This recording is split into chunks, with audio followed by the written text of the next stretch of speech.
Media 9 TV को अभी subscribe करें।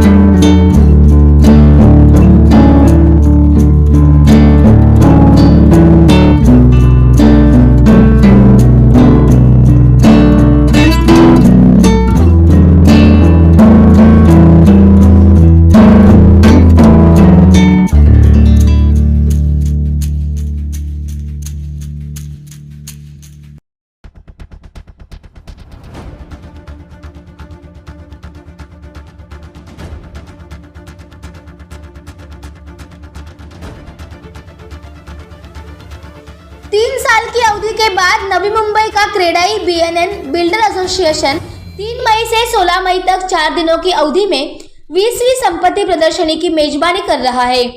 कई बुनियादी ढांचा परियोजनाओं के पूरा होने के करीब डेवलपर्स से प्रदर्शनी के 4 दिनों के भीतर अच्छी प्रतिक्रिया मिलने की उम्मीद है।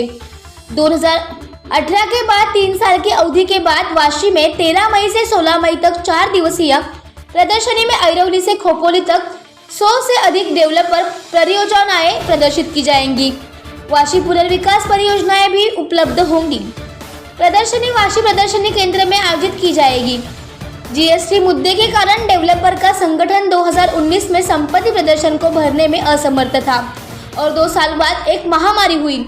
खरीदारों के साथ साथ डेवलपर BNMM की संपत्ति के साल भर के जोखिम के लिए तत्पर है। उपस्थित लोगों ने कहा कि उनका इंतजार खत्म हुआ है। बाइट जयंत पारिक कोषाध्यक्ष, Devang Trivedi पूर्वाध्यक्ष। Where health is your uppermost priority, if we see that, तो स्वच्छ भारत के साथ में स्वच्छ Navi Mumbai, I think that should be highlighted everywhere. And second thing is connectivity.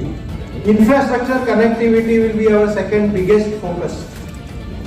एक चीज मुकेश भाई ने एक ऑब्जर्वेशन बताया है कि इतनी डिमांड हाउसिंग की हो गई है कि अब BNN में जो प्रॉपर्टी एक्सपो है उसको एक साल में एक बार की बजाय 2 बार करने की जरूरत महसूस हो रही है।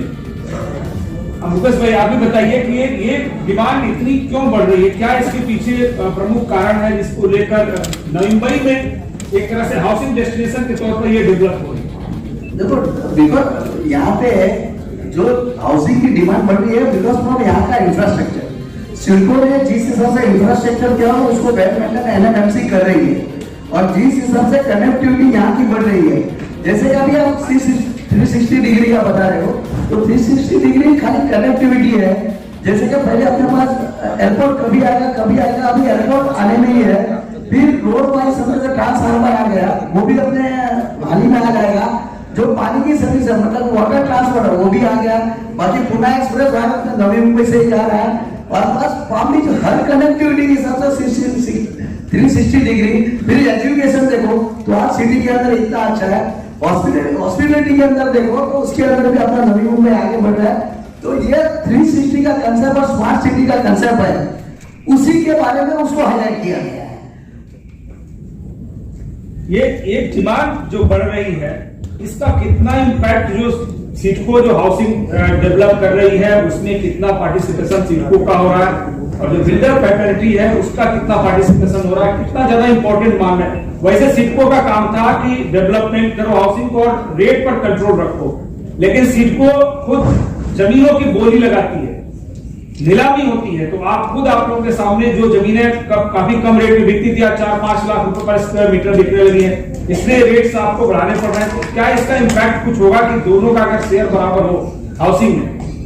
देखो ये जो कंपैरिजन की आप बात करते हो 3-4 लाख और हाउसिंग की जो डिमांड के हिसाब से, तो जब महीना हो जाएगा उसकी स्कीम बराबर चालू हो जाएगी तो उसके अंदर किफायती भाव के अंदर यहाँ पे हाउसिंग मिलेगा। जो आज भी नवी मुंबई में आप लास्ट 5-7 साल से देख रहे हैं बिकॉज ऑफ कुछ पॉलिसीज ऐसी है, को पॉलिसीज की वजह से उसका डेवलपमेंट नहीं हो रहा है। जब वो पॉलिसी ठीक से आ जाएगी फिर उसका डेवलपमेंट हो जाएगा। और जो पर्टिकुलर 3-4 लाख के बोलो तो प्राइम एरिया में जैसे कि अभी पाम बीच में था, आज से 15 साल पहले पाम बीच में क्या था और आज अभी क्या है, तो जैसे जैसे डेवलपमेंट होगा तो ये सिटी का ग्रोथ तो होने वाला है। रोड गवर्नमेंट को ही बनाना है, It is that they should take this as a top priority. जैसा एयरपोर्ट लिया, MTHL लिया, JNPT के रोड्स लिए, वैसे नैना के जो मेन रोड्स है 45-35 मीटर्स के रोड्स है, एटलीस्ट उसको टॉप प्रायोरिटी पे लेना चाहिए और वो एक्विजिशन करके उसके ऊपर कंस्ट्रक्शन चालू कर देना चाहिए specific for the entire city. और आज की डेट पे सबसे बड़ा पार्किंग चैलेंज ही फ्यूचर में आने वाला है। तो जो नालाज है, जो ओपन स्पेसेस है, उसके ऊपर पार्किंग का पोटेंशियल यूज करना चाहिए and there should be spaces which is multi storeyed only earmark for parking, वो आने चाहिए सिटी के अंदर। I think this exhibition post covid this exhibition will be a big game changer for Navi Mumbai. We want to highlight all the infrastructure projects.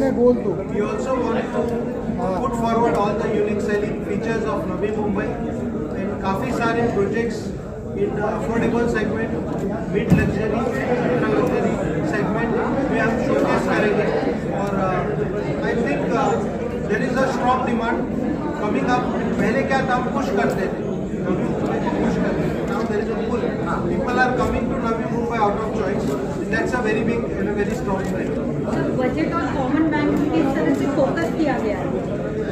हमारे जो projects है, they are starting from this side from Airoli, this side it goes up to Dronagiri. So there are projects in Dronagiri, Pushpak Nagar, Taloja, Vijay and Khopoli, Karjan. I think they are concentrating on what we say affordable segment.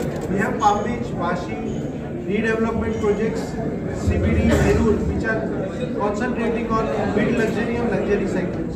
So there is something for everybody.